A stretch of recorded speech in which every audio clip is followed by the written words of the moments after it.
Amém? Amém. Você que tem mais de 9 anos, abra sua Bíblia lá em Apocalipse, capítulo 21, versículos 1, 2 e 3. Hoje o culto foi encurtado, né? Por causa do momento de família. Mas hoje pela manhã nós falamos muito sobre família, muito sobre casamento, muito sobre as armas que o inimigo usa, mas as armas da igreja são poderosas no Senhor. Amém? Nós temos armas poderosas no Senhor. E agora nós vamos aprender um pouquinho mais sobre o assunto que nós temos aprendido nos domingos à noite, sobre o tabernáculo de Deus entre nós. Tabernáculo fala de habitação, fala de local onde Deus escolheu para morar. Nós temos aprendido sobre o tabernáculo de Moisés, mas há uma promessa definitiva de que o céu venha até a terra. Há um tabernáculo descendo, um tabernáculo onde o Cordeiro, onde o trono de Deus habita. E diz assim: vi novo céu e nova terra, pois o primeiro céu e a primeira terra passaram, e o mar já não existe. Vi também a cidade santa, a nova Jerusalém, que descia do céu, da parte de Deus, ataviada como noiva, adornada para o seu esposo. Então ouvi grande voz vinda do trono, dizendo: eis o tabernáculo de Deus com os homens. Deus habitará com eles, e eles serão povos de Deus, e Deus mesmo estará com eles. Amém, queridos? Então Deus estabeleceu, através do seu tabernáculo, habitar com o homem. E nós temos estudado sobre o tabernáculo de Moisés. O tabernáculo de Moisés é um modelo do que Moisés viu do céu. Vamos dizer assim, é como se fosse a nova Jerusalém na terra, lá no deserto. A Bíblia diz que Deus mostrou um modelo para Moisés, e que ele deveria fazer exatamente como o modelo que lhe foi mostrado. Não podia fazer nada da cabeça dele. Isso quer dizer o quê? Que a igreja também tem um padrão de adoração, tem um padrão de culto, um padrão de entendimento. Nós não podemos entender a palavra de Deus se não for pelo Espírito. Nós não podemos cultuar a Deus de uma maneira nova. As novidades, as inovações não devem fazer parte da igreja do Senhor. A igreja do Senhor é a noiva do Senhor, é a noiva do Cordeiro, e nós não podemos mudar o contexto que Deus estabeleceu para ser cultuado. O tabernáculo de Moisés fala muito sobre isso. Nós estamos estudando sobre esse assunto. Temos falado sobre o plano de Deus para habitar no meio do seu povo. Então Deus ia habitar no meio do povo, aquele povo que estava no Egito. Aqui quase todos nós viemos do Egito. Quem não veio do Egito veio de uma família que veio do Egito. Eu vim do Egito, meu filho ainda habitou no Egito comigo 7 anos, 8 anos, Paulo 7 anos. A partir daí já a Clarinha já nasceu onde Deus habitava. Isso é diferente. Isso traz uma consequência muito boa para a vida dela. Por quê? Porque ela não conviveu com o Egito, não conviveu com o mundo. Então nós precisamos evitar a comunhão com os incrédulos. Diz a Bíblia que comunhão tem o crente com o incrédulo? A luz com as trevas. Nós podemos conviver, porque nós estamos nesse mundo, mas a comunhão leva o crente a determinados exageros. Daqui a pouquinho, o que tem? Não tem nada a ver tomar um copinho de cerveja com ele, não tem nada a ver fumar um cigarro com ele, não tem nada a ver cheirar com ele. Aí começa, né? Não tem nada a ver com um embalo, com uma noitada com ele, começa a distorcer o processo e o inimigo alcança vantagem sobre a vida do cristão. E Deus revelou a Moisés a maneira como deveria ser cultuado pelo homem. Porque como nós viemos do Egito, nós tínhamos uma maneira de cultuar os nossos deuses. Todos aqui tinham. Os irmãos e as irmãs que vieram do Espiritismo, né, cultuavam a Deus através de oferendas, através de sacrifícios. Né? Quem veio do catolicismo adorava os deuses de barro, os deuses de pedra, os deuses de pau, carregava os seus ídolos, enchia o seu lar com a idolatria, com rezas prontas, com patuás, com seguranças, né? Eu me lembro que eu tinha uma segurança dentro da minha carteira, que todo dia de reis eu colocava 3 sementes de romã. Uma para o rei Gaspar, uma para o rei Beltazar, aí tem na turma lá, e o outro lá. Ainda tinha uma resinha que fazia, né? E, no final, não me lembro mais da reza, mas era uma resinha que fazia, eu guardava aquelas 3 sementes e botava dentro para não faltar nunca dinheiro. Eu só vivia no vermelho. O Baltazar era um baita azar. Era um baita azar na minha vida. Então, começava, o Gaspar era um gastar. Então, nós começamos a ver que a coisa não funcionava. E com Deus, eu tinha que aprender a depender de Deus. Então, Deus começa a ensinar o seu povo a maneira de ser cultuado. O tabernáculo veio para isso. Porque Deus começou a mostrar ao seu povo como era a maneira dele ser cultuado, ser adorado, ser servido.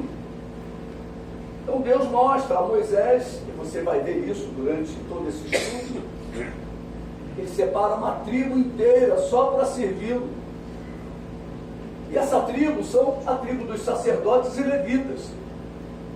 Deus nos separou do mundo para o servirmos. Nós fazemos parte da tribo de Deus. A Bíblia diz, olha, que a palavra de Deus tem que ser pregada a todos os povos, todas as línguas, todas as tribos. Olha. Então, por quê? Porque Deus nos tirou do mundo e nos separou para cultuarmos a Ele e o servirmos. Lá no Velho Testamento, no tabernáculo de Moisés, havia um povo, uma tribo especial dentro do povo de Israel, que cuidava das coisas santas. E se eles tratassem as coisas santas como imundas, eles eram fuzilados. Fuzilados que eu digo é com fogo de Deus, ou fulminados, né? Nós temos ali os filhos de Arão. Era Arão e mais 4 sacerdotes, que eram os seus 4 filhos, 2 morreram, porque levaram fogo estranho para o altar. Cuidado com o que tu leva para dentro do altar. O altar é você. Só para você poder começar a pensar. A tua vida é o altar de Deus. Cuidado com o que você leva para dentro.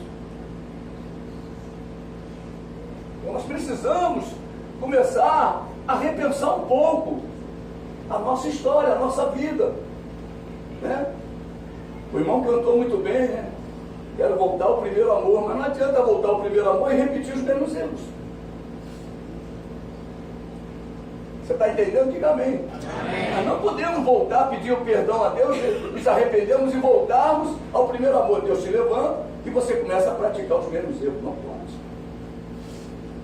Você tem que começar a se aprofundar em Deus, como ouvimos hoje no louvor. Eu quero te conhecer, Senhor. Eu quero te conhecer, Senhor. Falamos isso várias vezes, né? Então nós precisamos conhecer a Deus. Para quê? Para cultuarmos Ele de uma forma correta. Para que Ele se agrade de você e de mim. Para que Ele se agrade de nós. Meu irmão, tem passagem da Bíblia, capítulos inteiros, de Deus rejeitando o culto do seu povo. Deus dizendo: que reunião é essa? Reunião solene, reunião que não há arrependimento, reunião que não há quebrantamento, reunião que não... Meu irmão, que coisa terrível. Isaías capítulo 1 começa assim. Ele começa mostrando que aquele culto era um culto hipócrita. Deus, quando fala do tabernáculo, ele está dizendo: a presença do santo está no meio do povo. Ele está mostrando que ele vai santificar o povo. Deus, quando entrou em nossas vidas através da nossa conversão, ele entrou na tua e na minha vida para nos santificar, mudar a nossa história, mudar a nossa essência, fazer com que nós tremamos e temamos da palavra dele. Quando Deus fala, cale-se todo o povo, né? A palavra de Deus fala isso. Ouve Deus, vai para o teu canto, pede a Deus para falar contigo, abre a palavra, fala comigo, Senhor. E aí Deus começa a nos ensinar como Ele quer ser tratado pelas nossas vidas, porque Ele é o Rei. Ele é que deveria vir e ditar as regras, mas Ele fala para você: ouve, porque se você me quiser e me ouvir, você vai comer o melhor desta terra. Deus tem o melhor desta terra para o seu povo, mas muitas vezes o povo de Deus está comendo o pior desta terra. Por quê? Porque não quer nem ouvir, nem aprender, não quer colocar em prática as palavras. Deus mostrou a Moisés o seu tabernáculo, a sua habitação, e Deus queria aproximar o homem de si. Esse é o objetivo de Deus. Deus quer você. Você pode falar para o teu irmão: Deus está de olho na tua vida.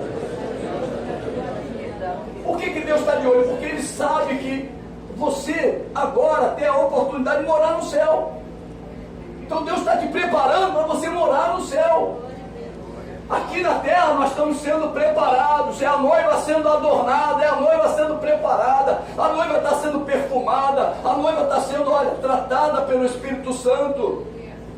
Deus não vai casar com uma noiva, Jesus não vai casar com uma noiva sem vergonha. Aliás, ninguém aqui queria casar com uma noiva sem vergonha. Não é verdade? Nós precisamos estar posicionados para aquele grande dia. Lembre-se que Deus é amor e é longânimo, por isso as oportunidades são contínuas. Enquanto Jesus não voltar, as oportunidades estão ali. O hino que o irmão cantou é esse aí: quero voltar ao princípio de tudo. Eu me lembro do meu dia que eu aceitei Jesus. Meu Deus do céu, eu chorava que nem uma criança, não precisei nem apanhar, porque criança quando nasce ainda leva uma palmadinha. Eu não precisei nem apanhar, eu já chorei sem apanhar. Quando a palavra entrou, já me rasgou. Eu comecei ali a me derramar e abrir meu coração para o Senhor. E a partir dali, eu entendi. 40 anos você já não brinca mais, né? 40 anos na idade de brincar. Hoje, de manhã, eu acabei a palestra, conversei com uma irmã que aceitou Jesus com 73 anos. E ela querendo conhecer Jesus, ela querendo se aprofundar. Eu falei para ela: olha, o pai da nossa fé, Abraão, ouviu a voz do Senhor e seguiu com 75. Então a irmã ainda tem 2 anos aí de crédito, né? 73 anos, a mãe da Raquel, né? Então nós começamos a ver que nós não estamos mais para brincadeira. Se você tem levado o Evangelho na tua vida meio sem ser a vera, meu irmão, mude o pensamento. Começa a levar as coisas a sério. As coisas espirituais têm que ser levadas a sério. Na mensagem anterior começamos a falar do altar do holocausto. Nós vimos que o tabernáculo, quando foi montado, ele era diferente das tendas, das casas do povo de Israel, do povo judeu. As tendas do povo judeu eram escuras, mas o tabernáculo era branco, apontando para quê? para a pureza, toda cercada de cortinas brancas. Aquilo era um contraste. Meu irmão, Deus, quando entrou na nossa vida, é um contraste.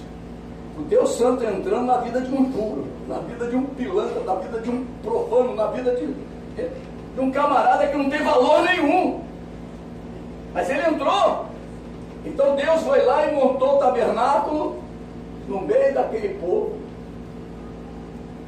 murmurador, povo complicado, mas Deus habitou ali e ia tratar daquele povo.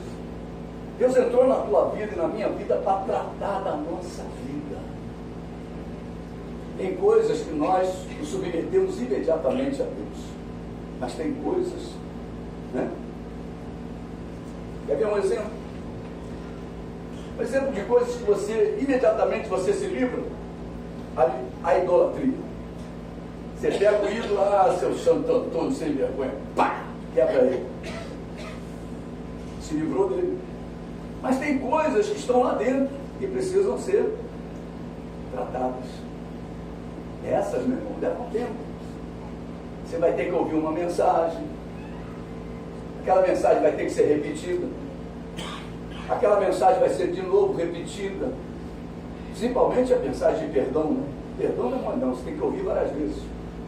Porque perdoar não é fácil. Muitas pessoas ainda dizem assim, nem Deus perdoa o que Ele fez comigo. Deus perdoa sim. Então nós precisamos colocar em prática, né, aquilo que Deus nos tem ensinado na palavra. Aquilo que entrou na tua vida, que está ruim lá dentro, Deus vai cuidar, Deus vai tratar, Deus vai curar, Deus vai cicatrizar aquela ferida. Então nós começamos a falar sobre o altar. Eu estava falando do tabernáculo, o tabernáculo todo cercado de cortinas brancas e tinha uma porta grande, 9 metros, e essa porta é uma porta muito fácil de ser ultrapassada, tanto para entrar como para sair. Por isso que tu vê tanta gente entrando e saindo das igrejas. Você vai e pergunta a pessoa na rua, e você já é de Jesus? Estou de diabo, é a saúde do tabernáculo. Ela entrou, conheceu Deus, mas deu as costas para Deus. A porta é de pano, meu irmão. É fácil entrar e sair. Você faz assim, está dentro. Faz assim, está fora. Meu irmão, é muito fácil você ficar entrando e saindo. Mas uma vez que você entrou na presença de Deus, Deus manda você permanecer. A ordem de Deus é que você permaneça na presença dEle. Amém, queridos? Então nós precisamos olhar para o Senhor com olhos de que Ele agora é o nosso Pai, Ele é o nosso Mestre, Ele é o nosso Senhor, o nosso Salvador. E Ele quer tratar da nossa vida. Você entrou no tabernáculo pela porta, o primeiro objeto que você vê é o altar do holocausto. Um altar grande. Esse altar era todo ele de bronze. E quando batia o sol, ele brilhava. Isso quer dizer o que para a nossa vida? O Espírito Santo nos envolveu. Tem um hino que diz, deixa o Espírito Santo te envolver. O crente foi envolvido pelo Espírito Santo. O Espírito Santo simboliza o bronze, simboliza a proteção de Deus, o cuidado de Deus. E por dentro a madeira é uma madeira muito frágil.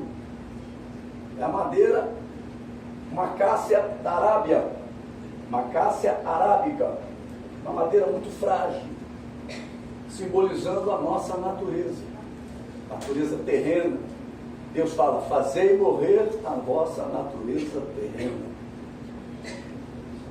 Para quê? Para que esse envolvimento de Deus na tua vida, quando o sol da justiça brilhar sobre você, você possa brilhar nesta terra. Você imagina o sol no deserto, naquele altar. Você devia usar óculos escuros.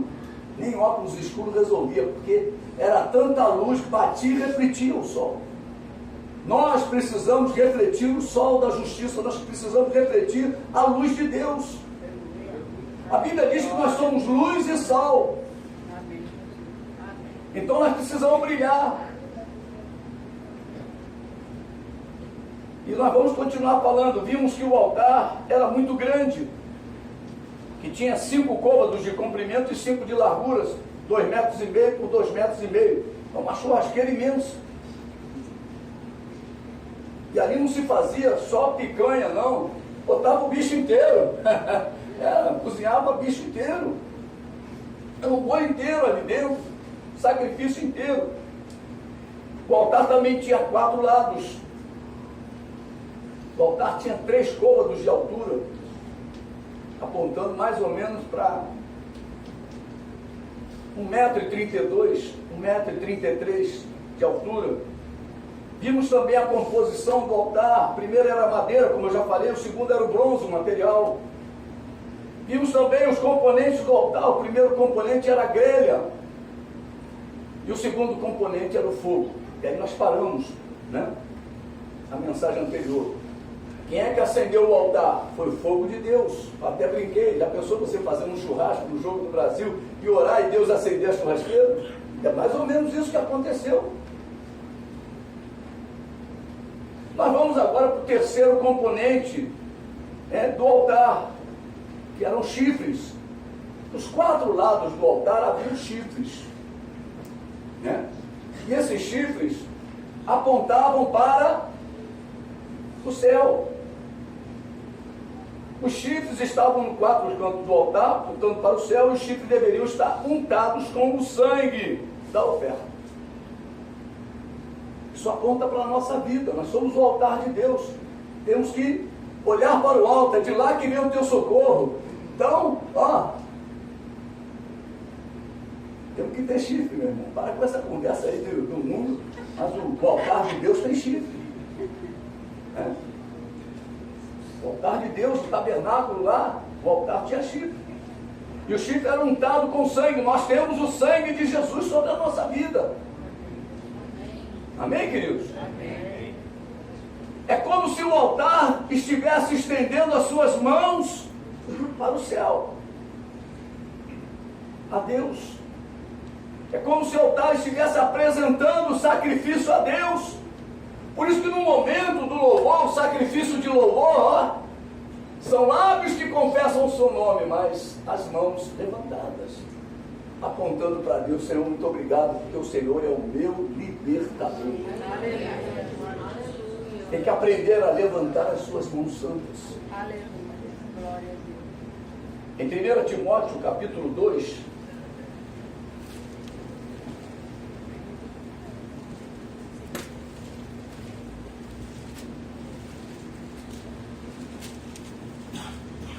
versículo de número 8. Quero, portanto, que os varões orem em todo lugar, levantando mãos santas, sem ira e sem animosidade. Olha, mãos santas. Como é que você vai orar, Senhor? Senhor nosso Deus, em nome de Jesus, pelo amor de Deus, Pai querido, Pai amado, irmão, tem que levantar mãos santas, virar altar naquele momento. Você é altar. Então, naquele momento você depende do fogo de Deus, depende da direção de Deus. Mostra a Deus, se aproxima de Deus, levanta o chifre. O altar, a parte mais alta dele, a que tocava no céu, era o chifre. É aquela que tinha o sangue no próprio altar, no próprio chifre. Ali no tabernáculo, esse altar representava o Senhor Jesus. Hoje, o altar somos nós. Como eu estou fazendo essa comparação o tempo todo desse estudo, né? Em 1 Coríntios, capítulo 3,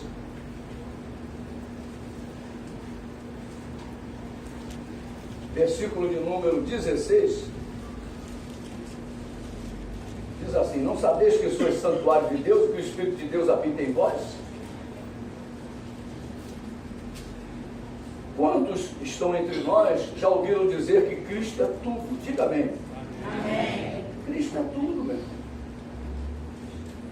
Em Mateus capítulo 23, vamos lá em Mateus 23, vamos passear um pouquinho na Bíblia, tá, amados? Nós vamos hoje, nós estamos com tempo, vamos bem devagar, nós vamos Ele diz assim, ó, versículo 19, cegos. Mas qual é o maior? Qual é maior? A oferta ou o altar que santifica a oferta? Então, na realidade, quando nós lemos isso aqui, Cristo é tudo. Cristo é o altar e a oferta. Ele também é o sacerdote que faz a oferta subir a Deus nas chamas. Aquela oferta precisava chegar ao trono de Deus em aroma suave. Deus precisava receber a oferta. Eu quero que você entenda o seguinte: Deus precisa receber a nossa oferta. Quando você levanta as mãos e o altar está em condições, Deus recebe. O cheiro chega às narinas de Deus. Mas, quando o altar não está em ordem, meu irmão, pode ficar a noite toda ali orando, não chega, não sobe. A oração não passa do teto. Quer ver um exemplo de oração que não passa do teto? Quando há briga entre o casal. Quando há briga entre o casal, não adianta, bota o joelho na cama lá do lado e a mulher está lá brigada com ele. Ou então a mulher está orando e ele está brigado com a mulher. A oração não sobe. A oração do casal não sobe. Nós precisamos entender, porque estou dando só alguns exemplos, né, de sacrifício de tolo. Deus diz que recebe quando o altar está arrumado e a oferta em perfeito estado. Não adianta você dar uma oferta com a perna quebrada, com o olho caolha, né? Um olho cego. A oferta tem que ser perfeita. Você pode dizer comigo, meu Deus, é exigente. Ele é muito exigente. É muito exigente. O pessoal fala que a FIFA é exigente. A FIFA, para fazer uma Copa do Mundo, são tantas as exigências. O estádio tem que ter isso. Os ingressos têm que ser não sei o quê. As entradas têm que ser fiscalizadas. Tem que ter policiamento revistando um a um. Meu irmão, aquele passa lá e vê se tem algum objeto de ferro. As exigências são grandes. Ninguém vai entrar no estádio de futebol de forma diferente do estabelecido pela FIFA. No céu, quem estabelece as regras é o Senhor, não é a igreja. É o Senhor. Eu vou sair dessa igreja porque aqui as exigências são essas. E lá na outra as exigências, não é a igreja que estabelece as regras. É o Senhor que estabelece as regras. Amém, queridos? Você poder crescer um pouquinho, você poder compreender um pouquinho mais a respeito desse assunto. Jesus ofereceu-se a si mesmo. Parece um absurdo, mas ele se ofereceu a si mesmo. A cruz não significa apenas a salvação para o pecador, ela também revela algo que é ainda mais alto e mais maravilhoso. É a consagração do Filho ao Pai. O pecado se iniciou no céu, não foi no Éden. O pecado se iniciou no céu, foi de lá que Satanás foi expulso, por causa do pecado. O céu precisava ser purificado. Então Jesus foi até o céu e purificou o céu, a Bíblia fala isso. Então ele ofereceu-se a si mesmo e a consagração do Filho ao Pai. O Filho deu-se a si mesmo por nós, mas em primeiro lugar, deu-se a si mesmo a Deus. Deus havia sido desonrado pelo pecado e agora o desejo do Filho era honrar a Deus. Você imagina o seu principal representante no céu, sem ser Deus, se volta contra Deus. Deus foi desonrado. Você imagina você dar, ele capacitou Lúcifer com tudo. Lúcifer era o homem, era o anjo mais graduado, era o anjo ungido. A palavra de Deus fala isso. Ele era de uma capacidade tal que ele regia e cuidava do trono de Deus. Ele tinha acesso ao trono de Deus. E Deus encheu ele de sabedoria. Andava no meio das pedras preciosas, meu Deus do céu. A descrição dele, mas ele encheu o coração e desejou ser igual a Deus. E aquilo trouxe no céu um problema muito sério, porque ele negociou. Tem muitas igrejas que já racharam por negociação. Sai alguém da igreja e leva um grupo grande com ele. Eu estou dando exemplos. Igrejas rachadas. Igrejas que tomaram uma decisão de dividir. E o que aconteceu no céu? Lúcifer negociou. Eu imagino ele, né? Olha, se você me apoiar, você vai ser meu primeiro-ministro. Você vai ser um príncipe cheio do poder. E aí foi negociando. Aí já não tinha mais lugar para príncipe, né? Ele começou a negociar os degraus de baixo da escala. Ele começou a negociar as potestades, os poderes. Ele começou a negociar os degraus de baixo da autoridade de Satanás. E Deus, quando expulsa Satanás, 1/3 dos anjos acompanha Satanás.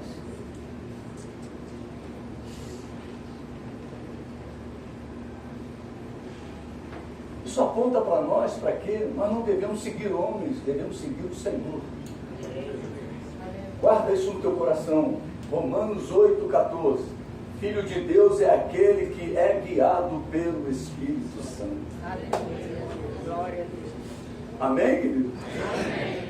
Aleluia. Enquanto esse pastor estiver debaixo da autoridade de Deus, você siga ele. Mas na hora que eu sair, corra. É assim que funciona, meu irmão. É assim que funciona. Nós não podemos brincar com a nossa salvação.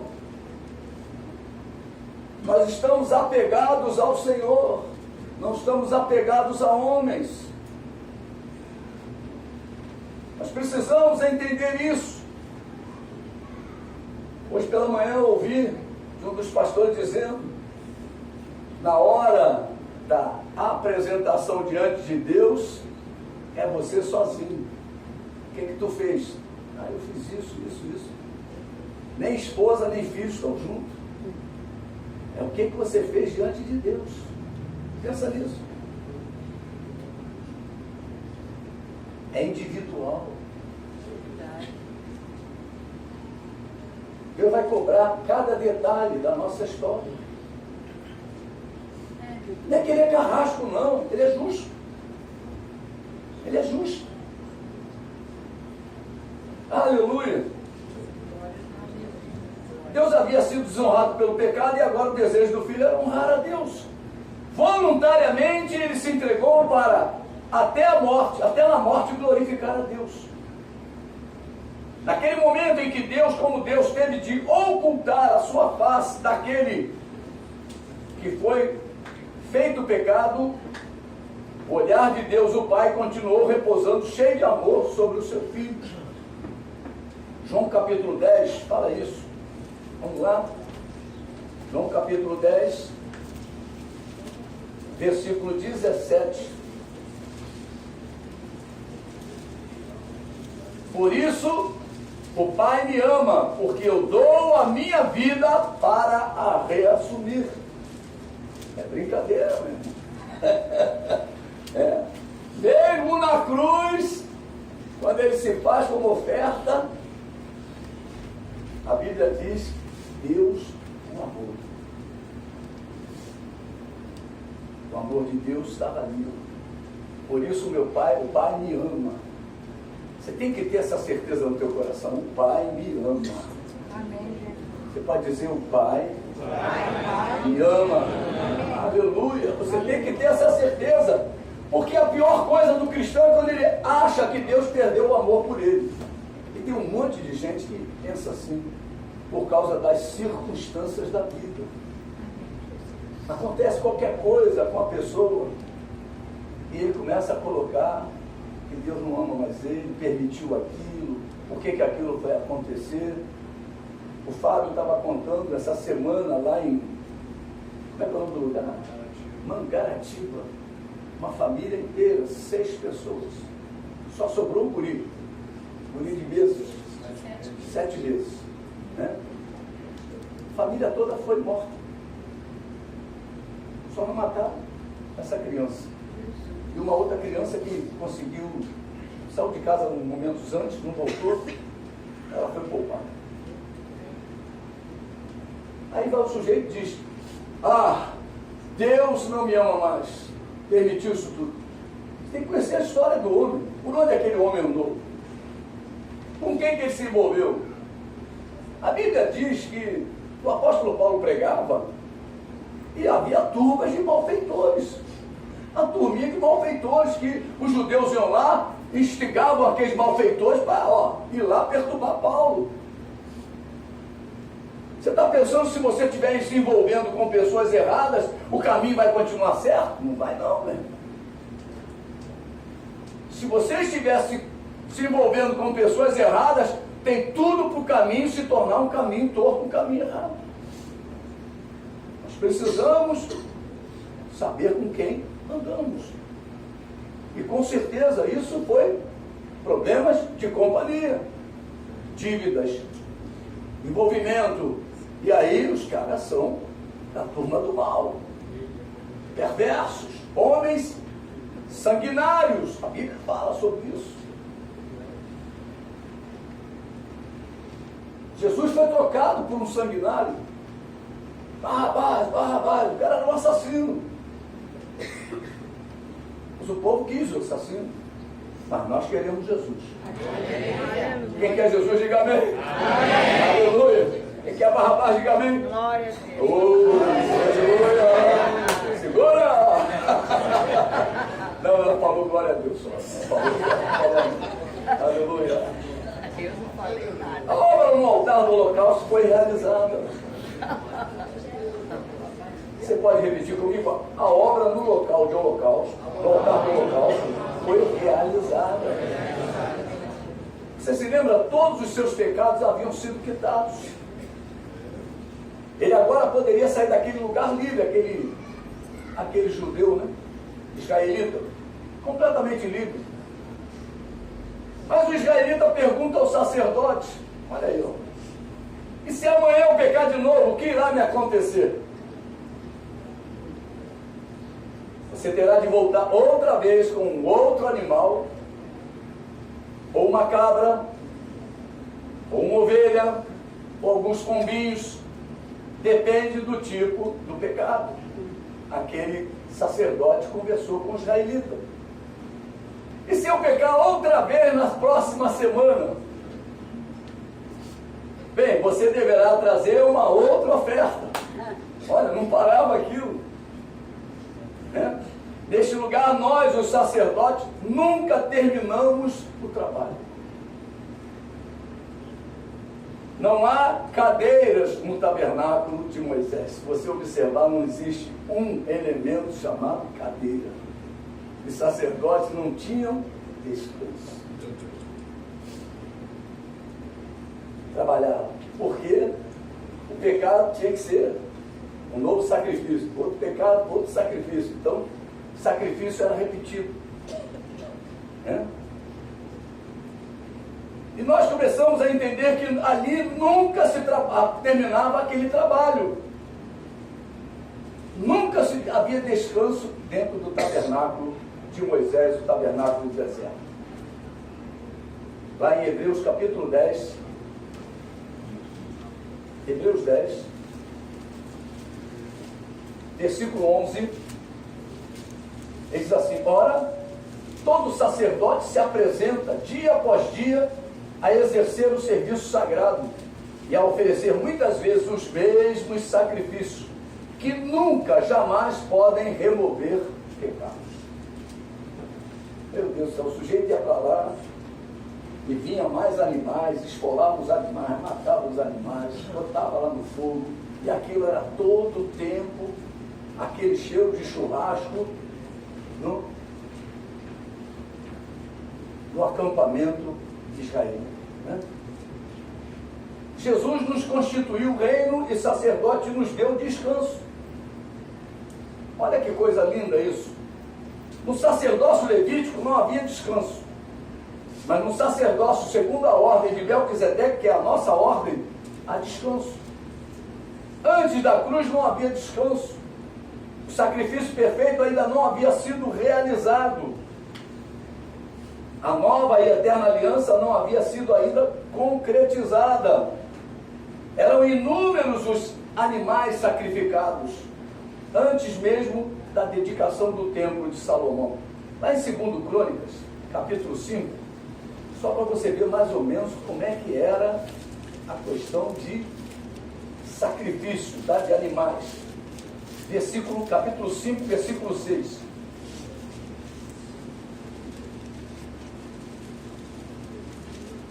O rei Salomão e toda a congregação de Israel que se reunira a ele estavam diante da arca, sacrificando ovelhas e bois, que de tão numerosos não se podiam contar. Imagina a quantidade de bicho morrendo.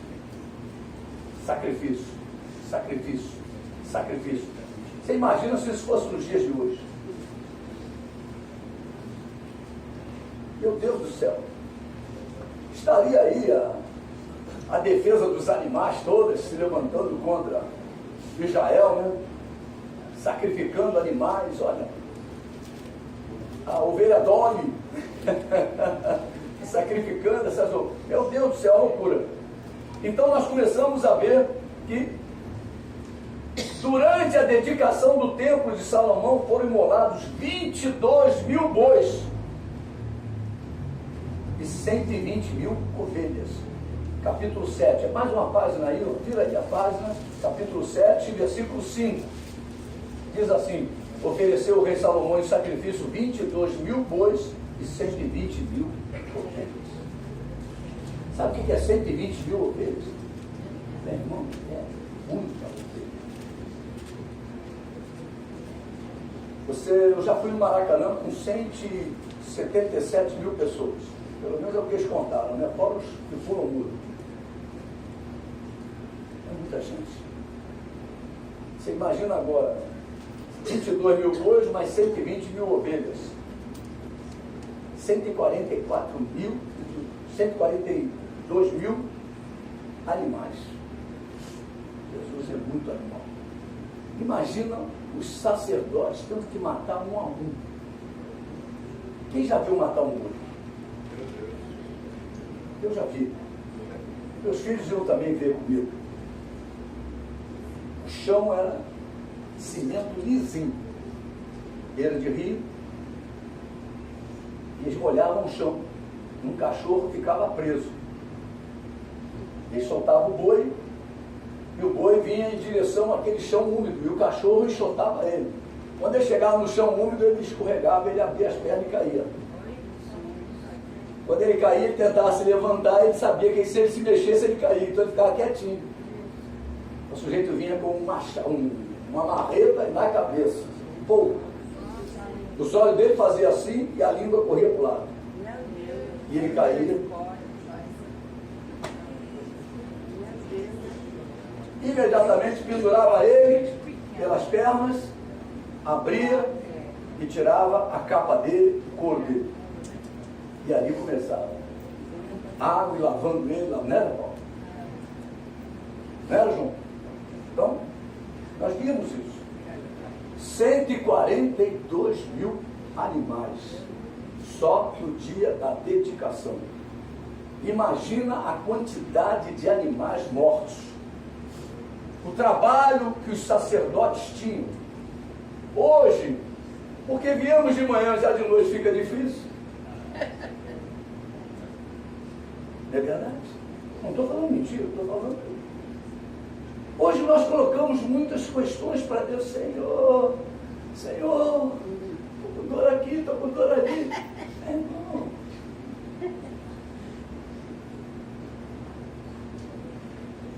Imagina se tu fosse sacerdote no tempo de Arão.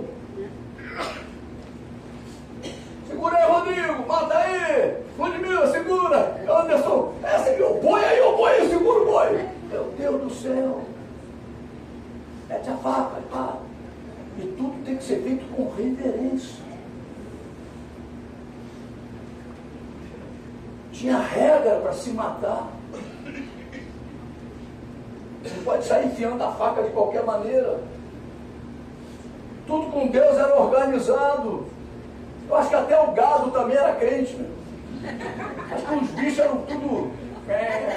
Amém. Godinho, amém. Por isso que as ovelhas devem dizer amém. Amém. Vamos treinar? Amém. Mas é verdade, irmãos. Que loucura, já imaginou se fosse assim nos dias de hoje? Abre a porta aí, vai entrar as ovelhas, vai entrar os bois, e vamos sacrificar. Nós somos os sacerdotes. Mas o culto demora. Imagina Salomão. Para pensar um pouquinho. Salomão, o rei, e os sacerdotes. E via bicho. E os sacerdotes falam: para, Salomão, eu não aguento mais não. Como está demorando muito, essa solenidade está muito longa. Não é verdade? Isso é no Velho Testamento. Não tinha cadeira para sentar. Você tinha que fazer isso tudo em pé. Para pensar o que Jesus fez para nós. Foi Jesus que botou essa cadeirinha aí para nós, irmão.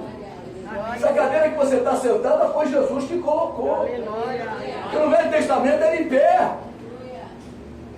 Nós temos que valorizar a obra que Jesus fez em todos os aspectos. Aquele povo não conhecia o descanso oferecido pelo Cordeiro de Deus, mas nós conhecemos. Ali, quando uma pessoa pecava de novo, ele devia oferecer um novo sacrifício. Não havia um repouso definitivo. Era necessário que continuamente se apresentassem novos sacrifícios, que nunca jamais poderiam remover pecados. João Batista, quando vê Jesus, exclama: eis o Cordeiro de Deus que tira o pecado ou os pecados do mundo.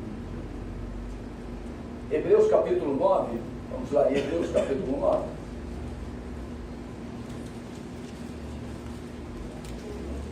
Versículo 12 e 26. Eu quero só que você entenda o que está sendo pregado, tá, mano?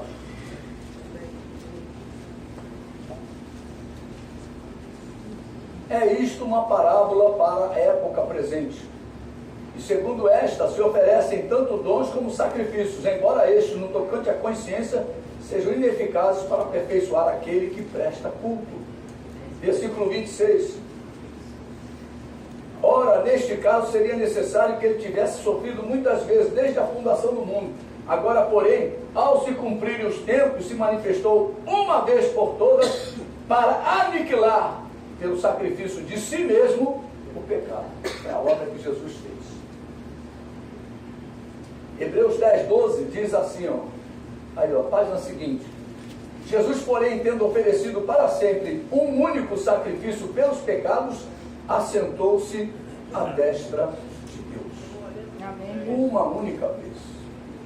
Esse é o grande problema. Não sei se alguém veio aqui do catolicismo. O catolicismo, a missa, é a repetição do sacrifício de Cristo. Eles acreditam que Jesus desce e derrama novamente o seu sangue e morre naquele altar se sacrificando. Mas a Bíblia diz que não se repete. Mas eles acreditam, por isso, eles acreditam na transubstanciação. O pão se torna sangue, carne, e o vinho se torna sangue. Porque eles acreditam que naquele momento, naquele altar, Jesus desce e morre de novo. Missas em todos os lugares, Jesus descendo, morrendo, subindo, sei lá como é que é, não entendo. Não consigo entender, mas o sacrifício repetitivo. E nós precisamos entender. Antes, um sacerdote terreno, agora, o sacerdote celestial. Antes, um sacrifício animal, agora, o Cordeiro de Deus. Antes, muitos sacrifícios, agora, somente um sacrifício. Antes, muitas ofertas repetidas, agora, uma só oferta. Antes, de pé, agora, sentado. Antes, nunca se concluía. Se lembra que Jesus o que fez? Jesus foi assunto aos céus e se encontra sentado à destra de Deus.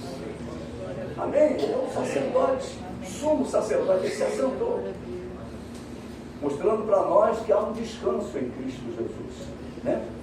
Antes nunca se concluía, agora está consumado para sempre. Antes não se removia pecado, agora a remissão completa. Meu irmão estava conversando com essa pessoa hoje de manhã, de 73 anos, e ela estava muito preocupada com os pecados anteriores dela. E eu falei para ela: você nasceu de novo. Jesus pegou o teu passado e mar do esquecimento. Jesus apagou o teu passado, você agora é uma nova criatura, as coisas antigas ficaram para trás, eis que tudo se fez novo. Meu irmão, não deixe o diabo acusar você pela tua vida passada. O teu ontem já é passado. Deus quer saber como está a tua vida hoje. É hoje que interessa a Deus. O que interessa a Deus é o teu hoje, o teu agora. O que você fez ontem de errado, Deus perdoa e começa uma nova etapa na tua vida. É para isso que estamos aqui, porque o sacrifício de Deus é perfeito e remove pecado. Amém, queridos? Aleluia. Antes não se removia pecados, agora a remissão completa. Antes o perdão temporário, agora o perdão é total, uma vez por todas. Tudo está feito. Nada resta a fazer senão ir a Ele e apresentar-se como um pecador perdido. Ir com toda a sinceridade, assim como você é. Colocar a mão sobre o sacrifício. Se lembra daquela mensagem que eu falei? Você identifica-se com o Cordeiro. A igreja precisa se identificar com o Cordeiro, estender as mãos sobre ele, identificando que agora a minha culpa passou para ele. Jesus me perdoou. Estenda as tuas mãos em direção ao Cordeiro e receba o perdão de Deus sobre a tua vida. Colocar as mãos sobre o sacrifício, reconhecendo sua culpa e confessar os pecados. Isto é chamado de conversão. É uma mudança de rumo. Isso deve acontecer todo dia na nossa vida. Eu preciso me converter todos os dias. Todo dia eu preciso me converter. Todo dia eu preciso ir aos pés do Senhor e me humilhar diante dEle, reconhecendo que Ele é o Senhor. Essa é a minha confissão. Que Ele é o Senhor, que Ele é o meu Salvador, que eu preciso da misericórdia dEle. Primeira epístola de João, capítulo 1, versículo 9, diz: se confessarmos os nossos pecados, Ele é fiel e justo para nos perdoar os pecados e nos purificar de toda injustiça. Creia nele, confie nele, dê graças a Ele por esta perfeita redenção. Você agora é um homem e uma mulher redimida. Você é uma mulher e um homem redimidos. Você não é mais um pecador. E se você me entende, o teu passado Deus não leva mais em conta. É hoje a tua presença diante de Deus. Se você pecar, olha, se dirige a Ele e conversa com Ele. Não precisa ir num confessionário e confessar os teus pecados a um homem. O homem não pode fazer nada por você. Nós precisamos ir a Ele, como diz aqui. Se confessarmos os nossos pecados, Ele é fiel e justo para nos perdoar os pecados e nos purificar de toda injustiça. E Ele diz: vinde a mim, todos os que estáis cansados, sobrecarregados, e eu vos aliviarei. O pecado sobrecarrega o homem. O pecado traz peso. Você não pense que Satanás coloca fardo leve e suave, não, meu irmão. O fardo do diabo é pesado, é um fardo que estafa o homem, leva o homem à estafa, leva o homem ao desespero, ao ponto até dele tirar a própria vida, pensar em se matar, destruir o templo. E a Bíblia diz, olha, aquele que destruiu o templo, não tem mais solução para ele. Você deve amar o templo é a tua vida. Deus escolheu morar na tua vida. Glória a Deus. Tudo que Deus faz é perfeito, então Ele escolheu, então é uma obra perfeita. Ele quer fazer uma obra completa na tua vida. Não desista da tua vida. Aleluia. Ouve isso que eu estou dizendo, não desista da tua vida. Glória a Deus. Creia que o Senhor que habita na tua vida é maior do que tudo. Tudo aquilo que você possa estar passando, Ele é maior. E Ele é poderoso para fazer infinitamente mais do que tudo que pensamos ou pedimos. Aleluia. Não desista da tua história. Jesus chama o homem a Ele. Somente Ele pode aliviar os sofrimentos da humanidade. A Bíblia descreve que Deus, o Pai, descansa. E Ele está completamente satisfeito com a obra que o Filho Jesus consumou na cruz do Calvário. Você também pode descansar nesse mesmo sacrifício que Deus descansa. Hebreus 4,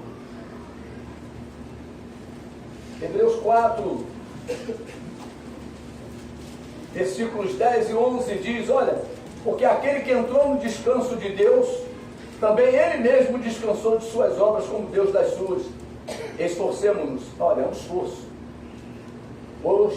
por entrar naquele descanso, a fim de que ninguém caia, segundo o mesmo exemplo de desobediência. Quando estivermos na glória eterna, após o arrebatamento da igreja, desfrutaremos do descanso completo.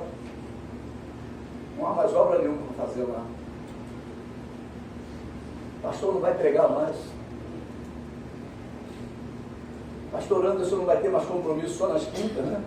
De pregar no culto de cura e libertação. O cuidado com os jovens, nada disso. Entramos no descanso eterno.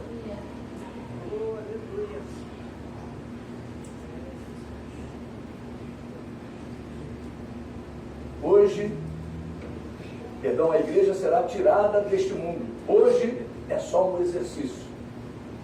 Hoje nós estamos só exercitando a nossa fé.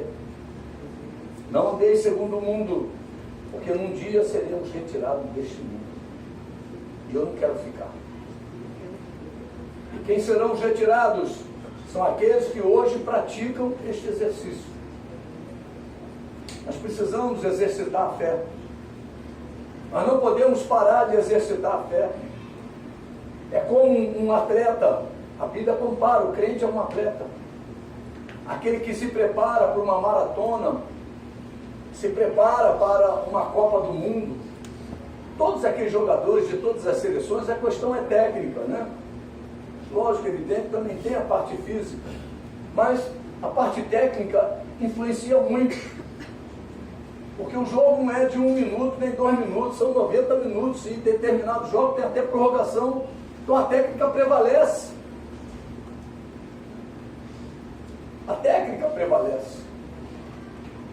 Você pode ter uma vitória de um adversário, uma surpresa acontecer, mas as surpresas são poucas. Surpresas são poucas. Então aqui a palavra de Deus diz que o exercício precisa continuar na nossa história. Você tem exercitado a tua fé? Qual é o exercício da fé? Eu preciso ler a palavra. Pode ser sentado. Jesus não quer que você leia em pé, pode ser sentado. Já entramos no descanso. Jesus quer que você ore. Ele não diz que é só de joelho, você tem que entrar no quarto. O quarto simboliza comunhão com Deus. É você e Deus. Você pode falar com Deus no carro. Eu já fui daqui a Botafogo dirigindo, falando em línguas, voltei falando em línguas. Um dia Deus falou comigo dentro do carro, mais audível do que o rádio.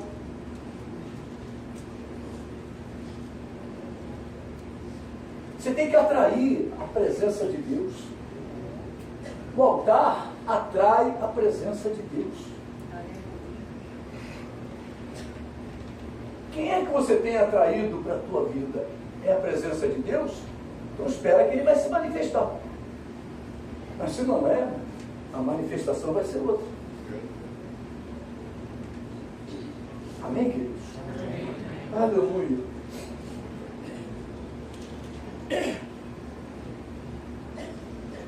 Que exercício? Descansar em Deus, o descansar no sacrifício perfeito. O exercício é esse. Devemos praticar o que Jesus mandou. Precisamos ser imitadores de Cristo. Cristo enfrentou o altar do holocausto e nós precisamos enfrentar também. Meu irmão, o fogo de Deus tem que queimar as arestas todas da nossa vida. Tudo que não presta tem que ser queimado. A obra de palha, a madeira, essa coisa tem que ser queimada. Mas o ouro, a pedra preciosa vai ter que ficar. Isso permanece. Tem que queimar, o resto tem que queimar. Se só ficar palha e madeira na tua vida, meu Deus do céu, ficou ruim. O ministério vai para o fogo.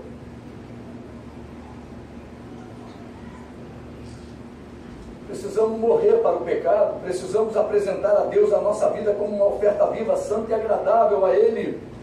É o nosso culto racional. Você veio a essa igreja? Amém. Entrou por aquelas portas? Meu irmão, culto racional. O que é o culto racional? É entrega. Senhor, tu estás aqui e eu quero te adorar, eu quero te louvar. O que eu quero te adorar? Eu quero te louvar, eu quero te adorar. Amém, Jesus. Aleluia. Eu quero render a ti honra, glória e louvor. Aleluia. Precisamos fazer o que Jesus orientou a todos os que foram abençoados por Ele com cura, com libertação, com a salvação. Vai e não peques mais, para que não te suceda coisa pior. Estamos nos exercitando, é o exercício da fé. Lá no céu, é o descanso definitivo, igreja. Nem doença, nem dor, nem pranto, nem luta, nem perda. Só glória e louvor. Mas aqui é exercício. Oh, aleluia. Polichinelo. Como é que é uma academia? Agachamento. Estende a perna esquerda, a direita e vai por aí afora. Meu amado, é um exercício. Nós precisamos exercitar a nossa fé. Nós precisamos exercitar a nossa fé. Lá no céu cantaremos: digno é o Cordeiro, vem louvor, a equipe de louvor, digno é o Cordeiro que foi morto de receber o poder, a riqueza, e sabedoria, e força, e honra, e glória, e louvor. Meu irmão, é isso. Lá no céu nós cantaremos isso, mas aqui na terra nós também vamos cantar. Meu irmão, não fica ouvindo o teu irmão cantar não, canta junto. Louve junto, adore junto. Nós fazemos parte de um corpo. Já pensou se minha perna direita quisesse ficar em casa? Como é que eu estaria aqui? Meu Deus do céu, todo torto. Nós temos que apresentar uma oferta perfeita a Deus. Aleluia. É o nosso culto racional. Amém, queridos? Amém. Eu vou pedir para a igreja cantar aquele hino que fala, canção do Apocalipse. Amém? Os irmãos conhecem? Canção do Apocalipse. Digno é o Cordeiro que foi morto. Aleluia. E a Ele o melhor nesta noite. Aleluia. E através do teu louvor, da tua entrega, do teu culto racional, Deus vai se agradar tanto que a glória dele vai descer sobre a tua vida. Glória a Assim Deus. que funciona. Eu queria que você levantasse as tuas mãos. Você que já é livre, você que já recebeu a libertação do Senhor, se ainda não recebeu, hoje Jesus vai quebrar as cadeias. Toque no céu, tu é o altar de Deus. Lá no Velho Testamento havia os chifres, Glória a Deus. banhados de sangue, sangue da oferta. Aleluia. Hoje nós somos o altar de Deus, banhados pelo sangue de Jesus. Glória a Deus. Olha aquela baixando de Comanaias.